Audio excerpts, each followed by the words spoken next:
Puji nama Tuhan, Shalom keluarga Kima, ada sukacita di setiap kita, amin saudara. Puji nama Tuhan, kita akan memulai ibadah kita pada hari ini. Mari sama-sama kita tundukkan kepala, kita mau berdoa. Bapa dalam nama Tuhan Yesus, kami bersyukur Tuhan untuk setiap keadaan yang boleh kami lewati hingga kami boleh ada sebagaimana adanya kami hari ini. Semua karena Engkau terlalu baik buat kami. Maka dari itu Tuhan, kami mau bersuka cita, kami memuji, kami menyembah Engkau. Kami serahkan ibadah kami dari awal pertengahan hingga akhir. Biar jadi sesuai dengan kehendak-Mu Bapa. Ini syukur kami di dalam nama Yesus, haleluya. Amin. Saya mengajak saudara pada hari ini untuk bersuka cita. Karena sukacita sorga ada buat saya dan saudara. Haleluya, terima sukacita sorga. Mari sama-sama bertepuk tangan buat Tuhan saudara.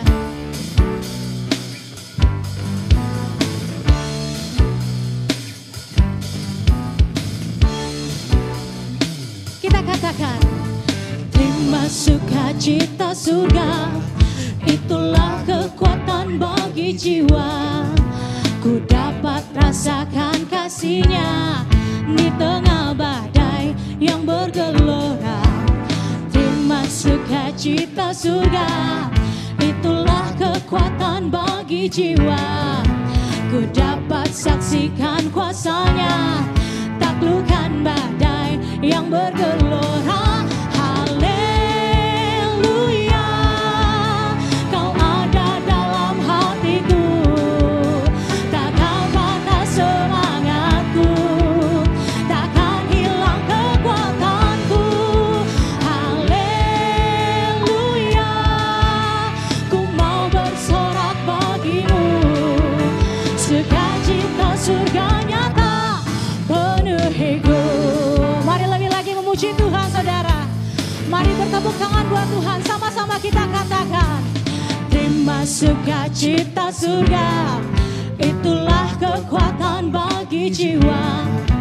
Ku dapat rasakan kasih-Nya di tengah badai yang bergelora. Katakan terima sukacita surga, itulah kekuatan bagi jiwa. Ku dapat saksikan kuasa-Nya, taklukkan badai yang bergelora. Haleluya, Kau ada dalam hatiku, takkan patah semangatku, takkan hilang kekuatanku. Haleluya, ku mau bersorak bagimu, sukacita surga nyata penuhiku. Katakan haleluya, haleluya, Kau ada dalam hatiku, takkan patah semangat kami Tuhan. Katakan takkan hilang kekuatanku. Haleluya, ku mau bersorak bagimu, sukacita surga nyata penuhiku. Katakan sukacita surga, sukacita surga nyata penuhiku. Sekali lagi katakan sukacita surga, sukacita surga nyata penuhiku. Haleluya, terima kasih Tuhan. Kami yakin, kami percaya sukacita surga ada bagi setiap kami. Berikan kemuliaan buat Tuhan. Haleluya. Mari siapkan hati kita saudara. Kita mau menyembah Tuhan pada hari ini. Kita mau panggil Dia Bapa. Kita mau berdiam dekatnya hari ini. Terima kasih Tuhan. Kami merasakan hadirat-Mu menjamah setiap kami Tuhan.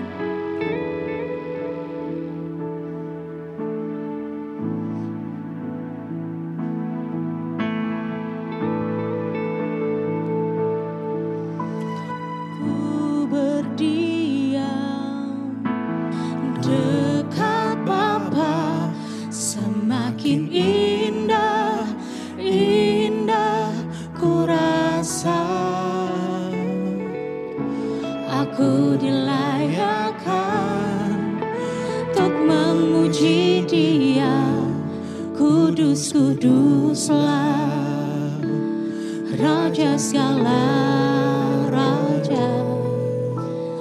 Ku bernyanyi bagi Dia, korban terindah akan ku sembahkan,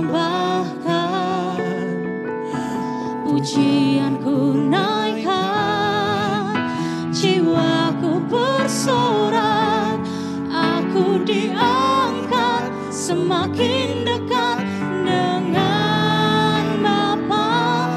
Dalam hadiratnya ku rasa bahagia, dalam hadiratnya ada damai dan sejahtera. Dalam hadiratnya ku temukan iman kekuatan. Dalam hadiratnya ku temukan kasih-Nya. Mari kita lebih lagi menghampirinya, sebab kami mau berdiam dekat dengan-Mu Bapa kami.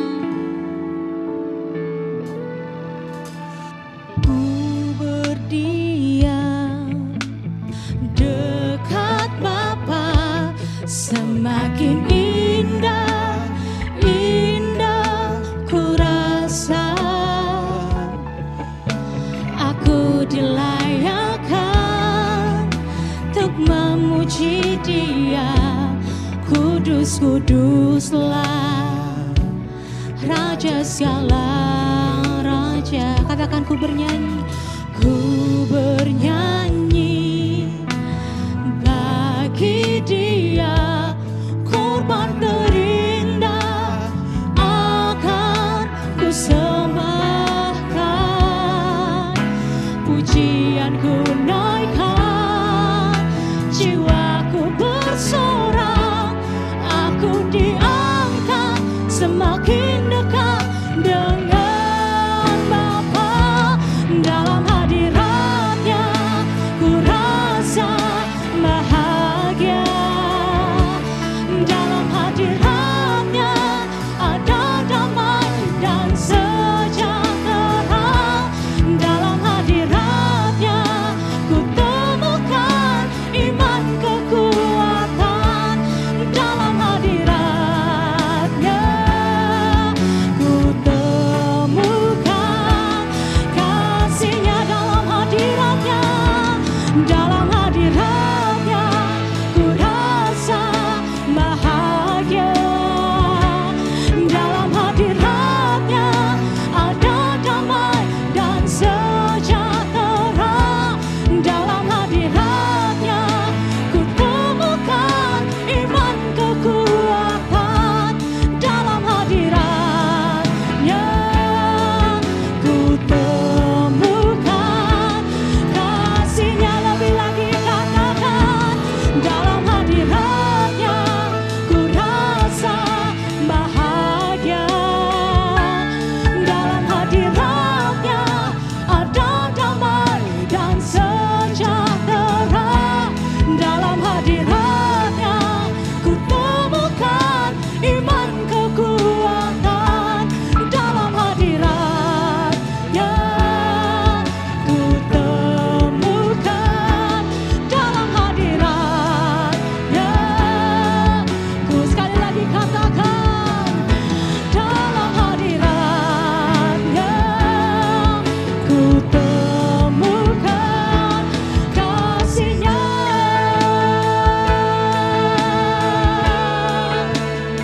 Haleluya. Sebab dalam hadirat-Mu Tuhan kami berjumpa dengan-Mu. Sebab dalam hadirat-Mu Tuhan kami rasakan tenang, kami rasakan damai sejahtera. Dalam hadirat-Mu Tuhan kami bersyukur, punya Bapa seperti Engkau, punya Allah seperti Engkau, punya Tuhan seperti Engkau.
Mari rasakan jamahan tangannya memenuhi setiap kita.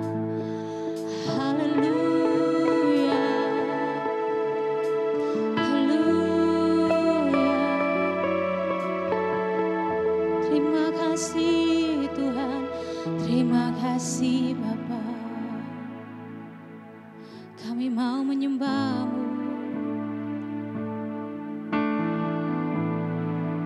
Terima kasih Tuhan.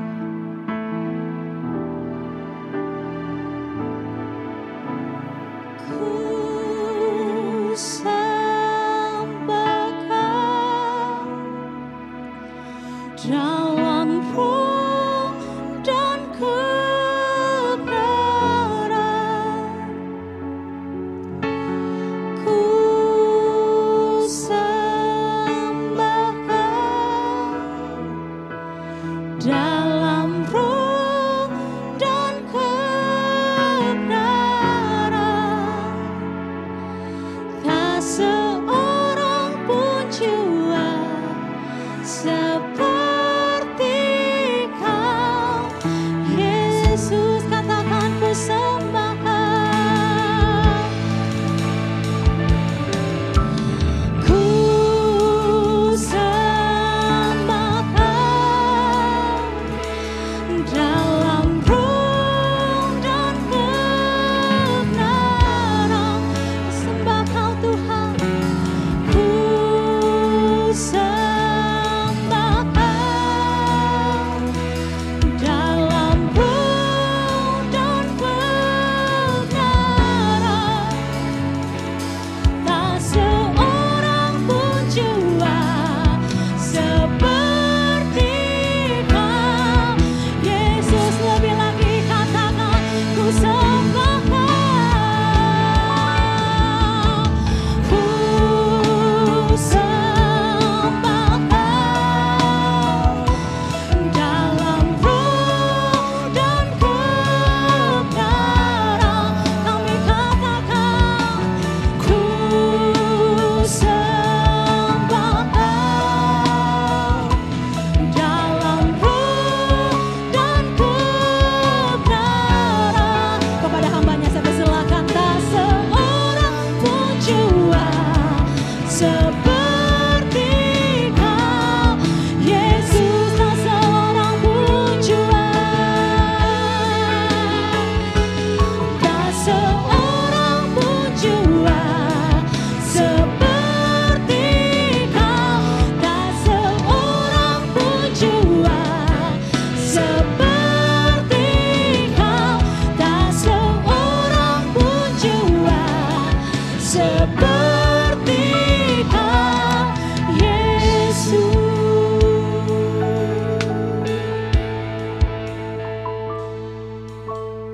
Terima kasih Tuhan. Kami percaya Engkaulah menjadi satu-satunya pribadi dalam hidup kami. Tak seorang pun yang dapat menyamai Engkau Tuhan. Kami bangga memiliki Allah seperti Engkau. Kami bangga memiliki Yesus yang menjadi penebus dalam kehidupan kami. Kami ada hari ini karena kasih, karena kemurahan Tuhan. Terima kasih Tuhan. Dan saatnya kami bersama-sama akan membaca, akan merenungkan kebenaran firman Tuhan. Berikan kami hikmat, berikan kami pengertian untuk kami dapat memahami firman-Mu. Bahkan berikan kami kemampuan untuk kami bisa belajar jadi pelaku-pelaku firman dalam kehidupan kami. Terpujilah nama-Mu Tuhan. Terima kasih Tuhan, kami menyerahkan pemberitaan firman ini. Di dalam nama Tuhan Yesus kami berdoa mengucap syukur. Haleluya. Amin.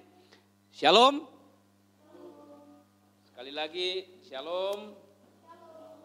Ya, puji Tuhan, kita boleh berjumpa kembali dalam kasih Tuhan untuk kita bersama-sama akan merenungkan kebenaran firman Tuhan pada saat ini. Mari saya ajak kita sama-sama membuka bagian kebenaran firman Tuhan dari Yesaya pasal 37 ayat 30 sampai dengan ayat 31. Yesaya pasal 37 ayat 30 sampai dengan ayat 31 saya bacakan firman Tuhan bagi kita. Dan inilah yang akan menjadi tanda bagimu, hai Hizkia. Dalam tahun ini orang makan apa yang tumbuh sendiri. Dan dalam tahun yang kedua apa yang tumbuh dari tanaman yang pertama. Tetapi tahun yang ketiga menaburlah kamu, menuai, membuat kebun anggur dan memakan buahnya. Ayat 31. Dan orang-orang yang terluput dari antara kaum Yehuda, yaitu orang-orang yang masih tertinggal, akan berakar pula ke bawah dan menghasilkan buah ke atas. Tema kebenaran firman Tuhan pada saat ini adalah berbuah di masa sukar atau berbuah di masa resesi. Saudara-saudara yang dikasihi Tuhan, kalau kita menyimak bagian kebenaran firman Tuhan yang barusan kita baca, ada satu situasi yang secara manusia tidak mungkin atau sangat sulit dihadapi. Ketika Hizkia menjadi seorang raja, dia diperhadapkan dengan sebuah ancaman besar dari Raja Asyur yang namanya Sanherib. Yerusalem terkepung sedemikian rupa sehingga sebagai masyarakat, sebagai orang-orang yang hidup pada zaman itu, mereka tidak bisa beraktivitas dengan normal. Mereka tidak bisa melakukan berbagai cara-cara hidup yang tadinya mereka lakukan. Ada kebiasaan-kebiasaan baru yang harus mereka tempuh. Dan tentu saja situasi ini menjadi ancaman besar.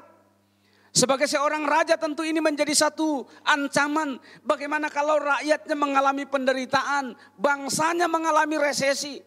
Saudara yang dikasihi Tuhan, kemarin saya mendengar informasi dari Menteri Keuangan. Dia katakan begini bahwa akhir September dipastikan Indonesia masuk dalam resesi. Akhir September dipastikan Indonesia akan mengalami resesi. Ungkapan ini tentu saja menjadi sebuah berita yang menakutkan. Ungkapan ini menjadi sebuah informasi yang bisa membuat setiap orang yang mendengar menjadi lemah iman, menjadi tidak berdaya. Akan muncul ketakutan, kekhawatiran apa yang akan kita lakukan. Baru saja berapa bulan kita melewati masa corona yang belum terlalu parah. Sekarang kita dihantam dengan krisis ekonomi yang ada di depan mata kita. Ketakutan sedemikian rupa mulai bermunculan. Tapi saudara yang dikasihi Tuhan, dalam kondisi, dalam situasi yang sulit sekalipun, Alkitab berkata kita mesti tetap bangkit sebagai orang yang menghasilkan buah. Amin. Tidak ada alasan untuk kita tidak berbuah. Tidak ada alasan untuk kita tidak melakukan sesuatu meskipun kita ada di situasi yang sulit. Mari kita lihat ayat 30 yang kita baca tadi, berbunyi demikian. Ini yang akan menjadi tanda bagimu. Ada 3 hal yang akan menjadi tanda yang akan dialami oleh anak-anak Tuhan. Yang menjadi gambaran ketika orang-orang Israel terkepung, orang-orang Yehuda terkepung, pemerintahan Hizkia terkepung. Pertama dikatakan mereka akan makan dari apa yang tumbuh sendiri. Hari ini kita sering ketemu dengan orang dan berkata, saya tidak punya penghasilan. Saya dipecat dari pekerjaan, saya di PHK, pimpinan saya tidak sanggup untuk membayar gaji saya. Saya mau berusaha, saya tidak punya bakat. Saya ketemu seorang yang mantan pemimpin di kota Makassar, dia bilang begini, sekarang ini yang laris, yang laku hanya sepeda, hanya penjual sepeda yang terima untung. Karena rame-rame orang naik sepeda. Tapi dia bilang kalau kita juga mau usaha sepeda, sudah terlambat gitu. Jadi situasi-situasi seperti ini sekali lagi bisa memunculkan spekulasi tersendiri apa yang kita mau buat. Tapi sekali lagi Alkitab menjanjikan bagi kita seperti orang-orang di Yerusalem. Mereka akan makan dari apa yang tumbuh dengan sendirinya. Mereka akan menikmati sesuatu yang mereka tidak pernah usahakan. Mereka akan mengambil sesuatu yang secara manusia mereka tidak punya kemampuan untuk mengelola. Karena mereka terkepung. Jangankan untuk bercocok tanam. Untuk menyelamatkan nyawanya saja mereka terancam sedemikian rupa. Yang kedua dikatakan tahun kedua mereka juga masih akan makan dari tanaman atau tumbuhan sisa-sisa yang pertama. Jadi maksudnya seperti ini. Ketika lahan pertanian atau lahan kebun diolah, setelah panen itu biasanya ada sisa-sisa tanaman yang jatuh. Atau benih-benih misalnya gandum atau padi jatuh. Itu akan tumbuh dengan sendirinya. Yang tidak pernah ditabur. Akan tumbuh dengan sendirinya. Nah yang pertama itu mereka akan mulai makan dari situ. Meskipun rasanya sisa-sisa tapi tercukupi. Ya, kita mesti mengubah gaya hidup kita dari cara yang mungkin tadinya serba mewah menjadi lebih sederhana. Kita mengatur pola hidup kita lebih sederhana. Kenapa? Karena kita dalam situasi yang sulit. Tahun kedua sekali lagi yang masih sisa yang jatuh-jatuh tumbuh kembali, bertunas kembali. Juga menjadi sumber makanan.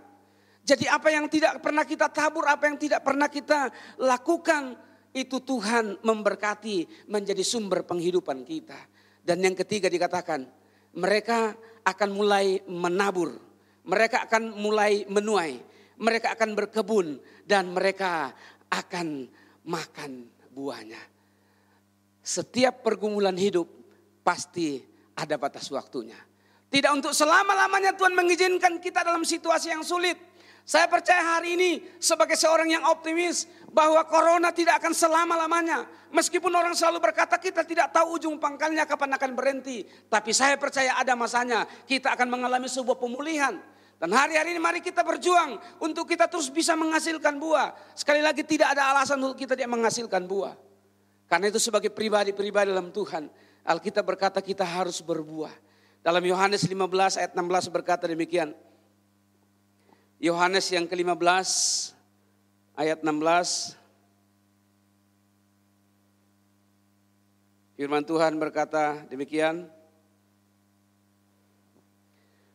Bukan kamu yang memilih aku, tetapi aku yang memilih kamu dan aku telah menetapkan kamu supaya kamu pergi dan menghasilkan buah.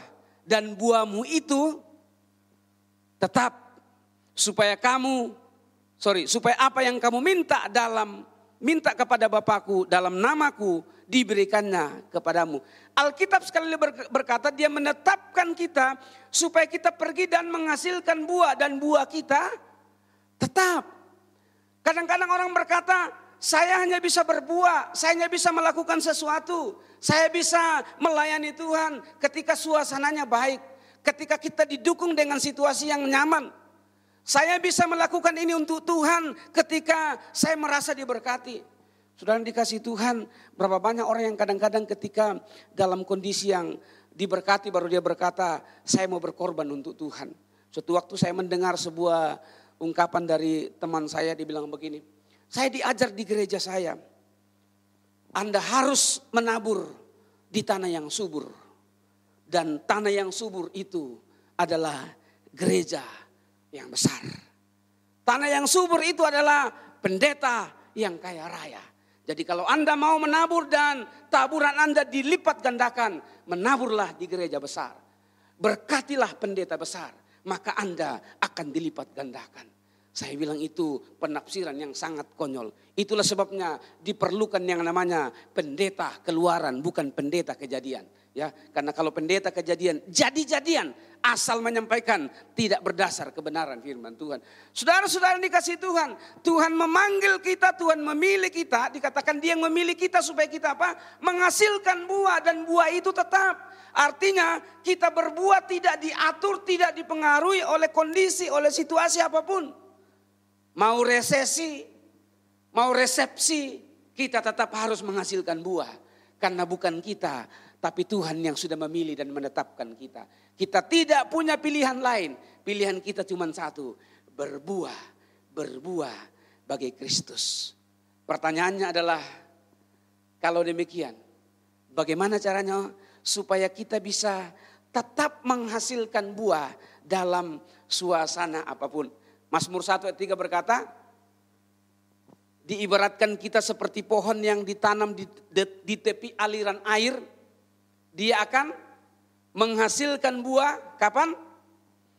Pada musimnya. Tidak pernah tertunda, tidak pernah terlambat. Karena buah itu mesti keluar pada musimnya. Dan buah yang muncul sekali lagi itu karena Tuhan yang berinisiatif. Kita bisa berbuah bukan karena kekuatan kita, bukan karena kehebatan kita, tapi karena karya Tuhan yang terjadi dalam hidup kita. Sebab itu saat ini kita akan melihat beberapa prinsip kebenaran firman Tuhan. Bagaimana caranya supaya kita bisa menghasilkan buah-buah meskipun dalam situasi yang sukar. Mari kita lihat Yeremia pasal 31. Kitab Yeremia pasal 31, jauh-jauh hari sebelum Tuhan Yesus datang menyatakan diri menjadi manusia, menjadi daging, Tuhan sudah menubuatkan satu bagian firman Tuhan dalam Yeremia pasal 31 ayat yang ke-31. Firman Tuhan berbunyi demikian. Sesungguhnya akan datang waktunya, akan datang. Demikian firman Tuhan, aku akan mengadakan perjanjian baru dengan kaum Israel dan kaum Yehuda. Bukan seperti perjanjian yang telah kuadakan dengan nenek moyang mereka pada waktu aku memegang tangan mereka untuk membawa mereka keluar dari tanah Mesir. Perjanjianku itu telah mereka ingkari, meskipun aku menjadi Tuhan yang berkuasa atas mereka. Demikian firman Tuhan. Tetapi beginilah perjanjian yang kuadakan dengan kaum Israel sesudah waktu itu. Demikianlah firman Tuhan, aku akan menaruh Tauratku dalam batin mereka dan menuliskannya dalam hati mereka. Maka aku akan menjadi Allah mereka dan mereka akan menjadi umatku. Ayat 34. Dan tidak usah lagi orang mengajar sesama atau mengajar saudaranya dengan mengatakan kenallah Tuhan. Sebab mereka semua besar kecil akan mengenal aku. Demikianlah firman Tuhan. Sebab aku yang mengampuni kesalahan mereka dan tidak lagi mengingat dosa mereka. Yeremia menubuatkan tentang datangnya sebuah perjanjian yang baru. Karena perjanjian yang lama ternyata gagal dipenuhi oleh orang Israel. Ketika Tuhan membuat perjanjian antara dia dengan umatnya, umat Tuhan ternyata tidak sanggup. Orang-orang Israel tidak sanggup melakukan hukum Taurat dengan sempurna. Dan itulah sebabnya Tuhan berkata, aku akan membuat sebuah perjanjian yang baru. Dan inti dari perjanjian baru itu adalah anugerah dari Tuhan Yesus. Kita hidup bukan karena hebat kita. Kita bisa menjadi umat pilihannya. Itu karena dia yang memilih kita, bukan karena kita yang memilih. Itu karena kasih karunia yang dia berikan dalam hidup kita. Sebab itu kita pun bisa menghasilkan buah. Itu atas dasar karunia Tuhan. Karena itu bagian kita adalah izinkan Tuhan menjamah, menyentuh hati kita. Sehingga kita bisa mengalami perubahan dalam hidup ini. Tanpa kita mengalami perjumpaan pribadi dengan Tuhan, maka sia-sialah pengiringan kita. Sia-sialah pengenalan kita akan firman. Sia-sialah pengenalan kita akan segala macam pengetahuan. Hanya dengan kita mengizinkan Tuhan menjamah hati kita, maka kita akan dimampukan untuk menghasilkan buah. Rasul Paulus berkata dalam Roma pasal yang ke-7, setiap kali aku mengingini yang baik, justru yang jahat itu ada padaku. Dan aku ini manusia celaka, siapa yang dapat menolong aku?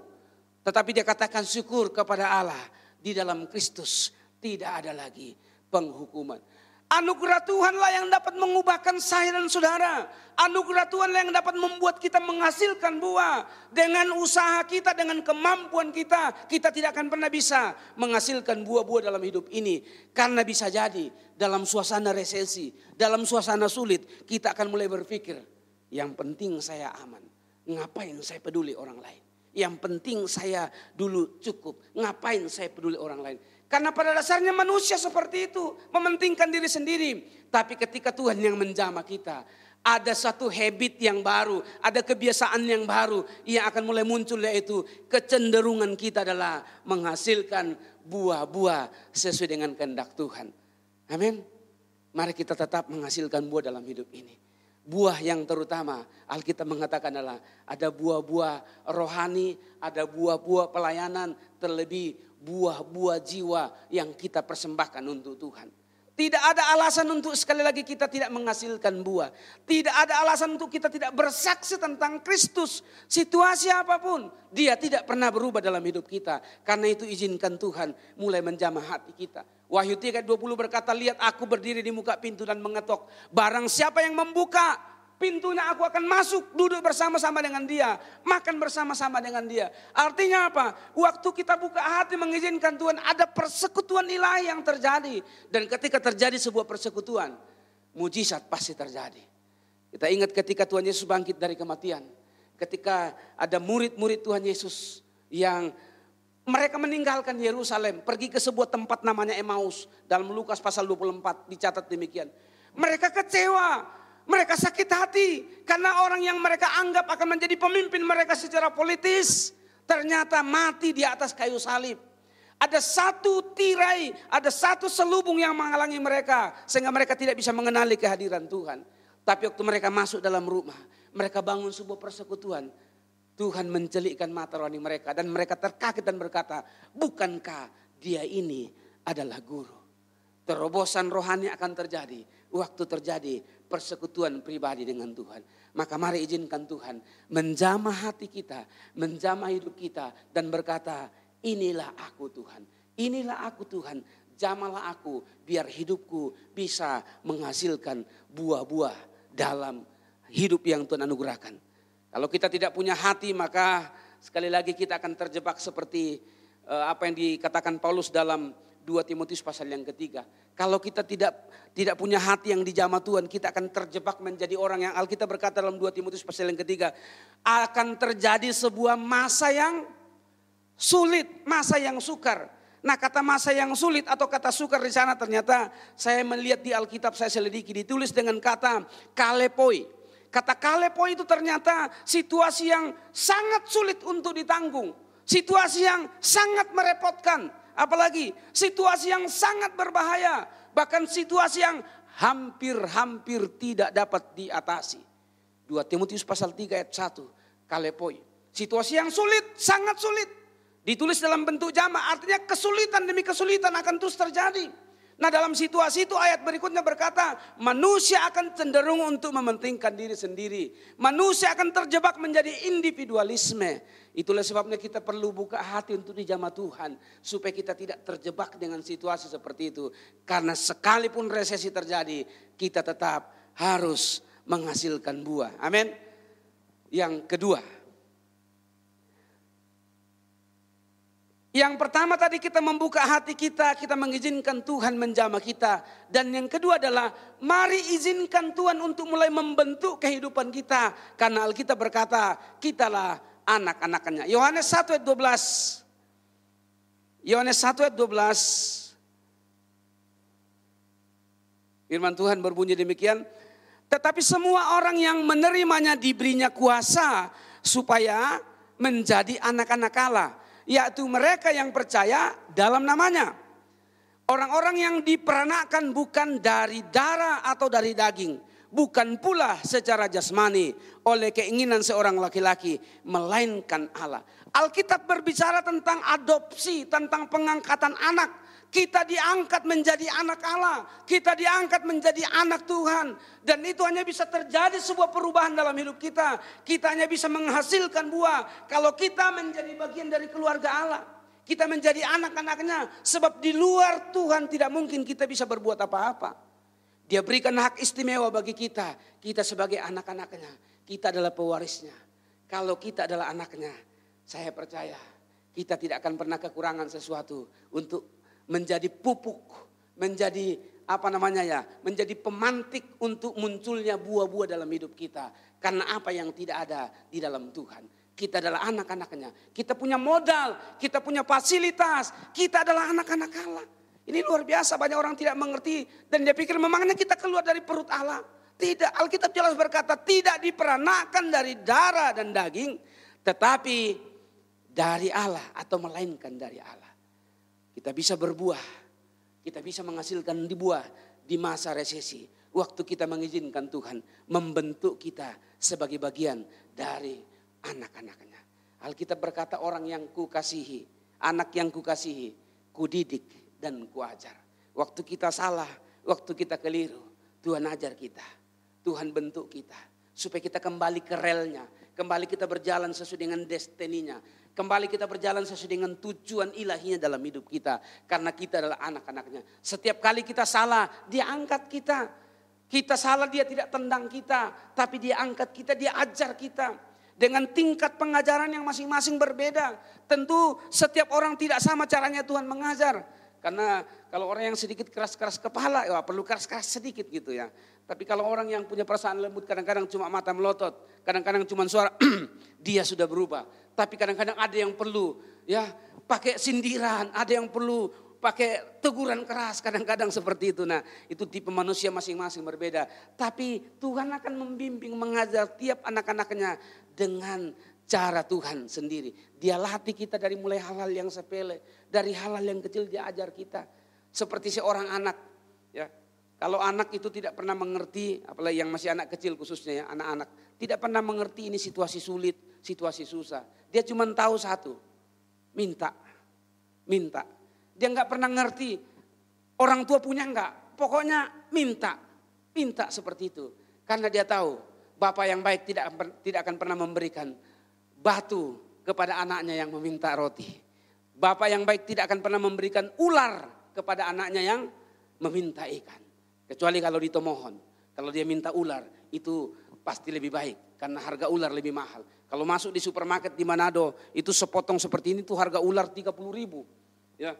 30.000 kalau beli ikan sudah satu kantong gitu ya, lebih mahal ya. Suatu waktu saya mau masuk di warung makan di sebuah warung di Manado, waktu saya masuk saya langsung disambut dengan kepala tikus, kepala kucing, kepala anjing, saya nggak jadi makan, selera saya menjadi hilang gitu karena nggak terbiasa. Bukan nggak terbiasa, memang belum pernah makan tikus, tapi itu makanan orang ya. Masing-masing punya hobi lah. Nah, yang saya maksudkan tadi adalah bahwa intinya Tuhan tidak akan memberikan yang tidak baik bagi anaknya yang minta yang baik. Atau bahasa Alkitabnya Tuhan tidak akan memberikan yang haram kepada anaknya yang minta harum, ya, yang minta halal. Tuhan tidak akan memberikan yang tidak baik. Dia pasti memberikan yang terbaik. Karena itu sebagai anak itu adalah posisi yang sangat luar biasa. Itulah sebabnya dia angkat kita, dia jadikan kita sebagai anak supaya kita punya hubungan yang jauh lebih dekat. Kita tidak punya jarak yang kadang-kadang mesti kita kebingungan kemana kita melangkah, kemana kita meminta, kepada siapa kita bergantung. Kita adalah anaknya, maka tempat kita bergantung adalah Bapak kita. Suatu waktu seorang anak yang bermain-main di sekitar pohon, tiba-tiba bapaknya teriak dari jauh, "Tiarap!" Begitu dia dengar suara bapaknya, anak ini tidak ngerti apa-apa. Tapi dia dengar dalam nada suara bapaknya ada sebuah perintah yang sepertinya mengandung kekhawatiran yang sangat besar. Maka dia tidak tanya-tanya, dia tidak debat dengan bapaknya, dia langsung tiarap. Bapaknya bilang, "Ayo mulai merangkak." Anaknya mulai merangkak sambil menangis karena tidak tahu apa maksudnya. Tapi setelah kurang lebih sekitar 10 meter, bapaknya bilang, "Coba kamu balik lihat apa yang ada di belakang." Waktu dia balik dan dia lihat ke belakang, ternyata kalau anak itu tetap berdiri, tidak bergerak, tidak tiarap, ada ular yang sudah siap untuk mematok dia. Lewat 1 menit saja berangkat anak itu. Tapi ada bapak yang selalu mengawasi, selalu memperhatikan situasi apa yang dialami oleh anak-anaknya. Dengan sigap, dengan cepat dan tepat, dia akan berkata, "Bergerak." Demikianlah Tuhan mengajar kita. Karena itu kita mesti mengikuti ritmenya Tuhan. Kita tidak bisa berkata, "Tuhan maunya saya kan begini, saya kan anak Tuhan ya. Sorry Tuhan, santai sedikit lah." Gitu ya. Tuhan mau kita ngikut ritmenya, ikut arahnya. Ya, seperti alunan musik dengan lagu kan seperti itu. Mesti sama ya. Meskipun kalau saya yang nyanyi kadang-kadang gak sama gitu. Yaitu karunia khusus gitu ya. Saya penikmat musik tetapi saya tidak pandai bermain musik seperti itu. Bapak yang baik sekali lagi itu akan mulai memperhatikan hidup kita. Karena kita adalah anak-anaknya. Dengan demikian kita bisa menghasilkan buah dalam hidup ini. Karena ada Bapak yang menjadi bekap kita di belakang. Hari-hari ini musim-musim pilkada serentak. Lihat foto-foto. Biasanya selalu ada tokoh yang ada di belakang. Orang yang lebih dikenal. Orang besar. Saya cari-cari baliho belum pernah ada foto saya dipasang. Berarti saya tidak terlalu berpengaruh terhadap orang-orang itu. Itulah sebabnya malam ini saya punya 2 pilihan. Menghadiri pertemuan dengan kandidat atau saya menghadiri pemberitaan firman Tuhan. Saya pilih hari ini berkhotbah daripada saya ketemu kandidat di hotel malam hari ini. Karena di waktu dan jam yang sama. Saudara-saudara yang dikasihi Tuhan. Saya percaya sekali lagi bahwa orang akan selalu menempatkan orang yang punya influencer, orang yang berpengaruh di belakangnya. Sehingga kadang-kadang karena orang di belakang itulah, itu bisa menjadi vote-getter, menjadi penarik suara, penghimpun suara. Sehingga suara sebanyak-banyaknya bisa dihimpun.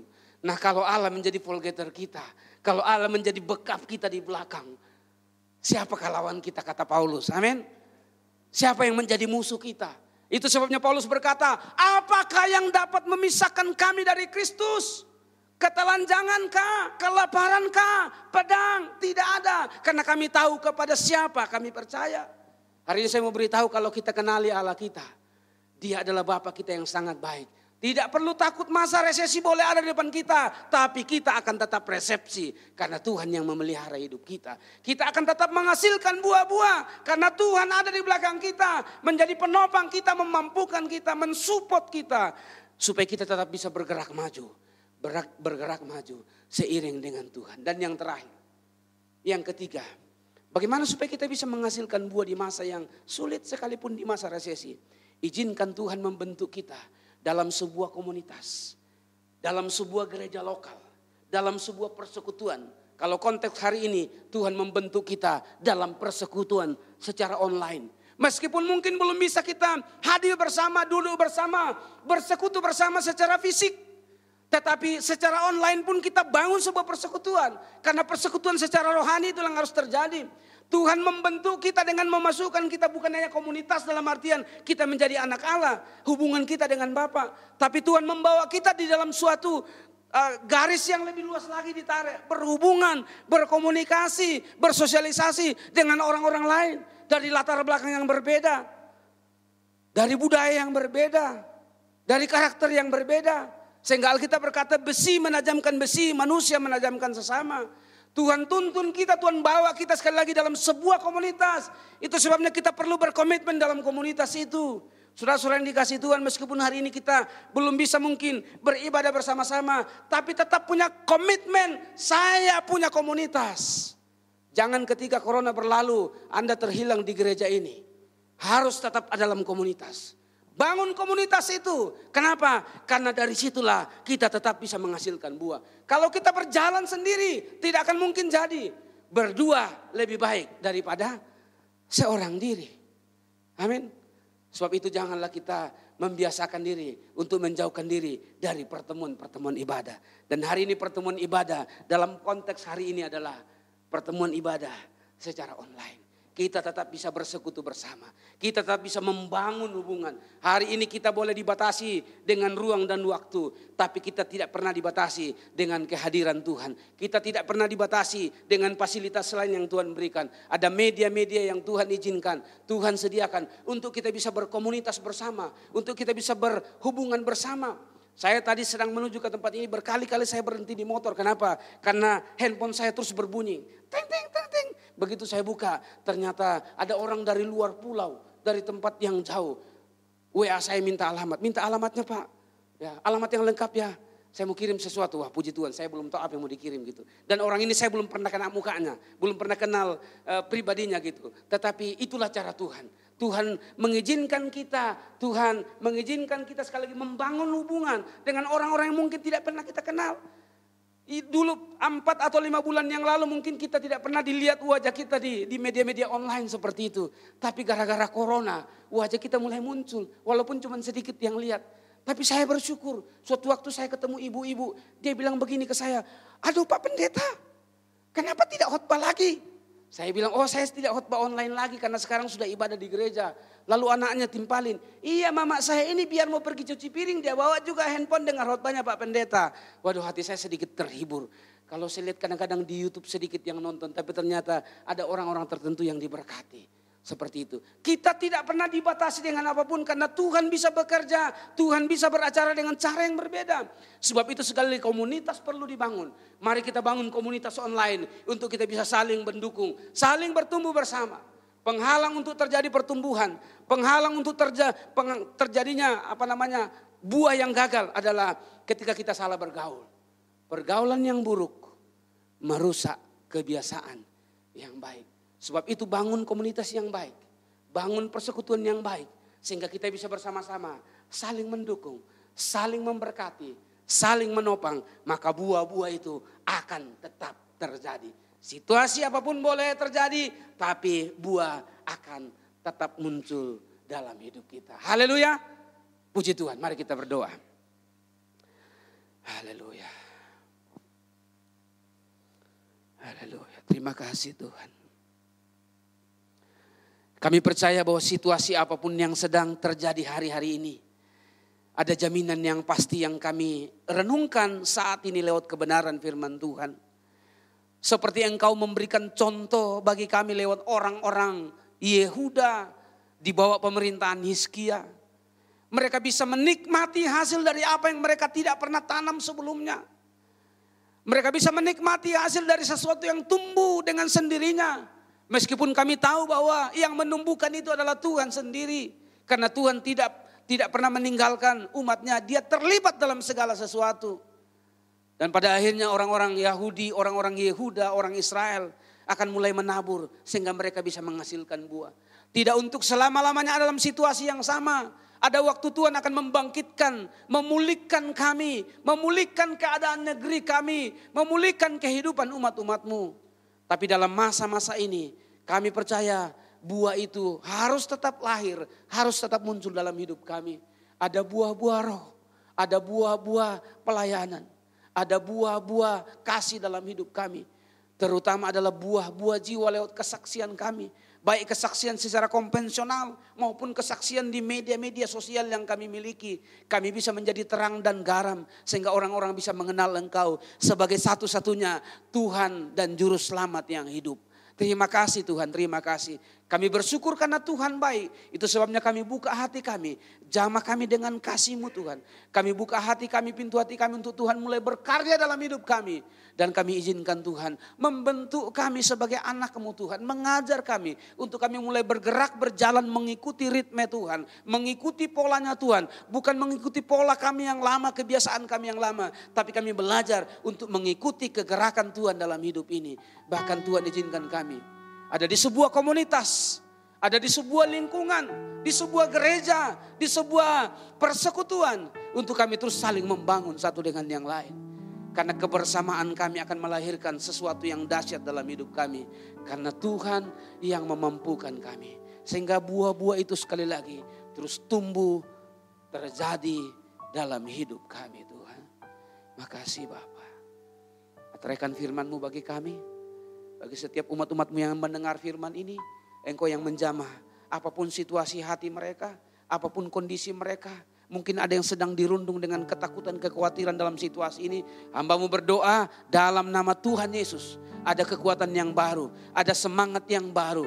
Dibangkitkan kembali roh mereka untuk kembali bernyala-nyala menghasilkan buah-buah dalam hidup mereka. Terima kasih Tuhan. Ada komitmen yang baru yang terus mereka miliki untuk terus membangun hubungan persekutuan bersama-sama dengan umat-umat-Mu yang lain di tempat ini Bapa. Segala hormat, pujian, syukur kami naikkan kepada Tuhan. Di dalam nama Tuhan Yesus kami berdoa mengucap syukur. Haleluya. Amin. Tuhan Yesus memberkati.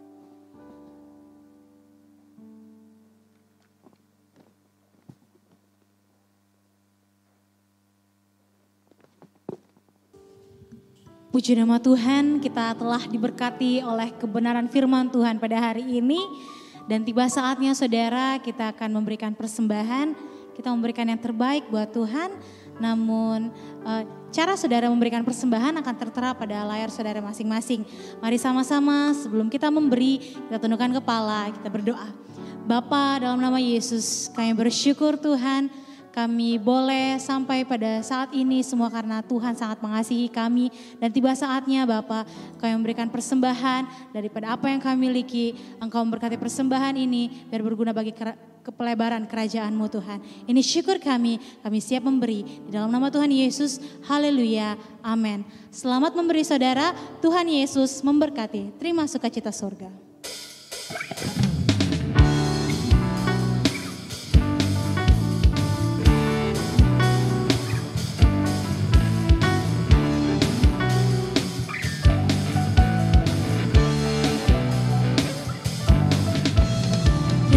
Sukacita surga itulah kekuatan bagi jiwa. Ku dapat rasakan kasih-Nya di tengah badai yang bergelora. Terima sukacita surga, itulah kekuatan bagi jiwa. Ku dapat saksikan kuasa-Nya, taklukkan badai yang bergelora.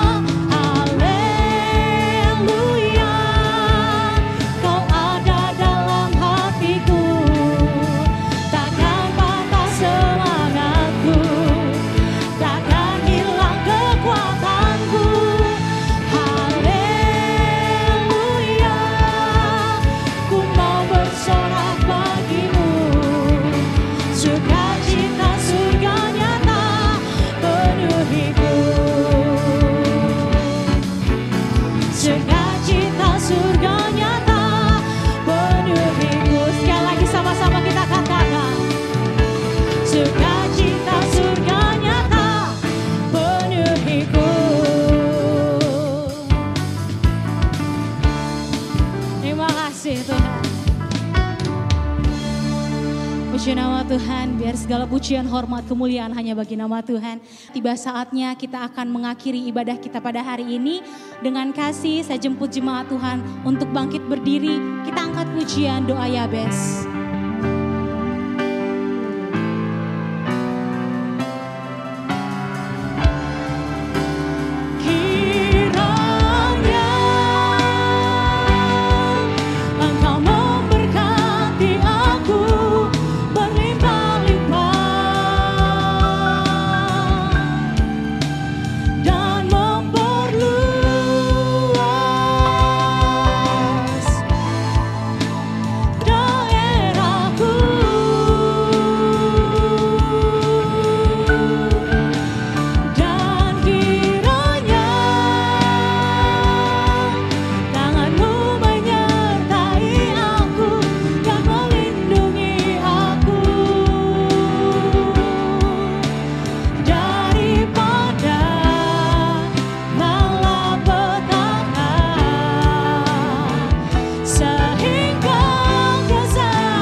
Biarlah kiranya kasih anugerah dari Tuhan senantiasa berlimpah-limpah atas hidup kami. Menaungi kami, memelihara tiap-tiap kami. Sehingga hidup kami menjadi hidup yang terus menghasilkan buah-buah. Seturut, sesuai dengan rancangan Tuhan dalam kehidupan kami. Terima kasih Tuhan atas penyertaan Tuhan dalam rangkaian ibadah kami pada saat ini. Dan sebentar kami akan berpisah satu dengan yang lain. Tuhan memberkati, Tuhan menyertai setiap kami. Tuhan memberkati juga setiap umat-umat-Mu yang menyaksikan siaran ini secara online. Sehingga setiap yang menyaksikan ibadah pada saat ini, sama-sama kami diberkati oleh Tuhan. Terpuji-pujilah Engkau. Kalau demikian mari arahkan hati kita kepada Tuhan. Kita angkat tangan kita sebagai tanda iman untuk kita menerima berkat yang sempurna dari Tuhan. Turunlah kiranya berkat damai dan sejahtera dari Bapa Surgawi. Kasih karunia di dalam Tuhan Yesus Kristus anaknya yang tunggal. Persekutuan pimpinan dari Roh Kudus akan senantiasa menyertai menuntun tiap langkah hidup kita. Mulai hari ini sampai Maranatha, Tuhan Yesus datang kali kedua mengangkat kita yang percaya. Di dalam nama Bapa, Anak dan Roh Kudus kami terima seluruh kepenuhan berkat Tuhan. Haleluya, amin. Tuhan memberkati.